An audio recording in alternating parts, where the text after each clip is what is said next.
একটা ছাগলের মূল্য মাত্র যেটা হয়তো 120 কেজি হবে, যাকে 15 লক্ষ টাকা দিয়ে ছাগল কিনছে, এটা কারা করতে পারে? যাদের অবৈধ আয় আছে তারাই করতে পারে। সরকারি কর্মকর্তা কর্মচারীদেরকে তাদের দফায় দফায় বেতন বৃদ্ধি করা হয়েছে, তাদের সুযোগ সুবিধা বৃদ্ধি করা হয়েছে, তারপরে কেন দুর্নীতি হবে? এরকম হাজার হাজার মতুর এখন যারা দুর্নীতির অভিযুক্ত এরকম আছে। দুর্নীতিটাই আমাদের সমাজের আমাদের সরকারের সমস্ত অর্জন ম্লান করে দিচ্ছে। মাননীয় প্রধানমন্ত্রী বারবার বলেছেন এই দুর্নীতির বিরুদ্ধে জিরো টলারেন্স ঘোষণা করেছেন, তারপরে আমরা কিন্তু এখনো সেই দুর্নীতিটা আমরা দমন করতে পারি নাই বা দুর্নীতি নিয়ন্ত্রণ করা যায় নাই। আজকে যখন বাজারে অস্থিতিশীল দেখা যায়, বাজারে আমরা দেখি যে বাজারের দ্রব্যমূল্য বৃদ্ধি পায়, বাজার নিয়ন্ত্রণ করা খুব কঠিন হয়।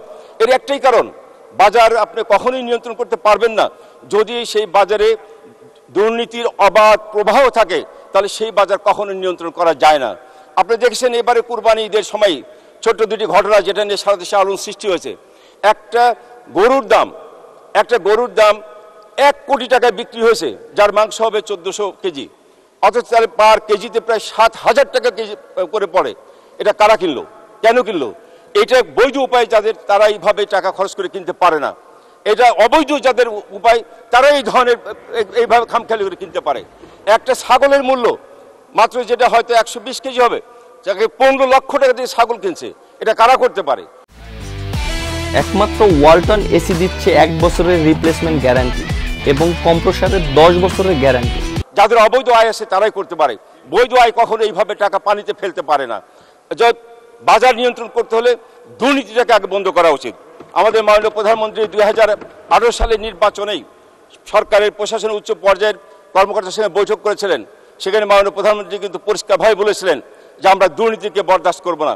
সরকারি কর্মকর্তা কর্মচারীদেরকে তাদের দফায় দফায় বেতন বৃদ্ধি করা হয়েছে, তাদের সুযোগ সুবিধা বৃদ্ধি করা হয়েছে, তারপরে কেন দুর্নীতি হবে? আজকে যখন দুর্নীতির কথা ওঠে, প্রথম দিয়েই সকলের দিকে আঙ্গুল তুলে তাকায় রাজনীতিবিদদের দিকে, যে রাজনীতিবিদরা দুর্নীতির সঙ্গে জড়িত। এটাই আমাদের দেশে প্রচলন আছে। অথচ রাজনীতিবিদ যারা এখানে সংসদ সদস্য আছেন, মানে স্পিকার, একমাত্র মন্ত্রী ছাড়া আর কোনো সংসদ সদস্যদের কোনো এক্সিকিউটিভ পাওয়ারই নাই, তাদের সিকিউরিটির অথরিটি নাই, তারা কিভাবে দুর্নীতি করবে? দুর্নীতি হয়তো সরকারের ডেভেলপমেন্ট এবং প্রকিউরমেন্ট ওয়ার্কে, তো সেখানে একজন রাজনীতিবিদের সুযোগ কোথায় দুর্নীতি করার, যদি সরকারি কর্মকর্তারা তার সঙ্গে জড়িত না থাকে? আমরা সেই কারণে আমরা বলতে চাই যে আপনি দেখুন 2018 সালে আমাদের জনপ্রশাসন মন্ত্রণালয়ের এক তথ্য এসেছে, ওখানে প্রায় 1000 কর্মকর্তা কর্মচারীর বিরুদ্ধে দুর্নীতি এবং অনিয়মের অভিযোগ তাদের জমা হয়েছে। কি পরিমাণ এটা তো অভিযোগ জমা হয়েছে! এরকম হাজার হাজার মতুর এখন যারা দুর্নীতির অভিযুক্ত এরকম আছে। আমাদের ধারণা ছিল মাননীয় প্রধানমন্ত্রী স্বাধীনতার পর থেকে এই যাবৎকালের মধ্যে সবচেয়ে বেশি আমাদের সরকারি কর্মকর্তাদের মধ্যে সুযোগ সুবিধা দিয়েছেন, দফায় দফায় বেতন বৃদ্ধি ভাতা বৃদ্ধি করা হয়েছে, কিন্তু তারপরে দুর্নীতি আমাদের কমানো সম্ভব হয় নাই।